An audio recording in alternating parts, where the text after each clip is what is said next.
Victoria Nuland was a very senior American diplomat, Deputy Secretary of State, second only to Tony Blinken. She didn't get very far when she went into the capital of Niger. She couldn't get to see the previous president, the democratically elected president, President Mohamed Bazoum. He's under house arrest, it seems. Nobody's seen him since the coup of last week. And General Chiani, who's taken over the military junta, wouldn't even meet her. She got to see some representatives of Chiani, but not him himself. And so she made some blandishments and threats. She offered something. She said that American aid would be suspended, and there was 230 million of that.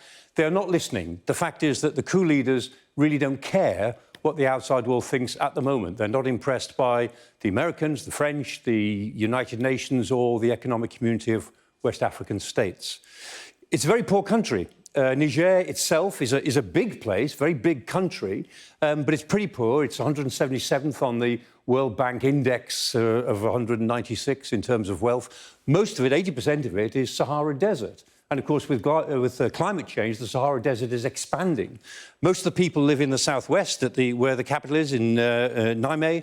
About 25 million people, but they live on subsistence farming. The only thing that Niger has really got is uranium, but uranium can be found in many other parts of the world. Meanwhile, Niger is surrounded by a very unstable region. The whole of the Sahel area is now increasingly unstable. There have been military coups in Guinea. There has been a military coup in Mali, a military coup in Burkina Faso. And those three countries are now offering support to the military coup leaders in Niger. And the Malian and Burkina Faso delegations have arrived in Niger in order to offer their support. And so three military leaders in particular are just standing together and defying the rest of the world to do whatever they can. And the answer is they can't do very much. The only countries that could make a difference militarily would be Nigeria, which has quite a big military, but not a very good one these days, or Chad, which also has quite a large military. Nigeria is pretty reluctant to get involved militarily, and Chad has said it definitely won't. And so ECOWAS, the Economic Community of West African States, will meet on Thursday to talk about what to do next. The answer is they won't be able to do very much physically. They may well take some sanctions, but they will only hurt the population of Niger even more.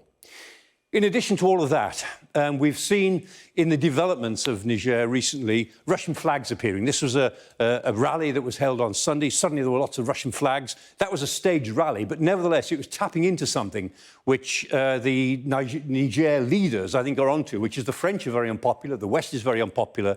They're explicitly turning to Russia for help. And Chiani, the leader of the military junta, has said he wants the help of Wagner mercenaries. And the Wagner mercenaries have said, yes, they will help. They tried to get into Niger yesterday. They seem to have been slightly repulsed by Al-Qaeda, of all people, but they certainly will be arriving and they will help. The point about the whole region is that there are power vacuums developing all across the Sahel. And when there are power vacuums, the only people who will gain from those vacuums will be jihadists like Al-Qaeda and Islamic State, who are very active in the region, and Russian mercenaries like Wagner. It's all very destabilising and it doesn't look good for the future.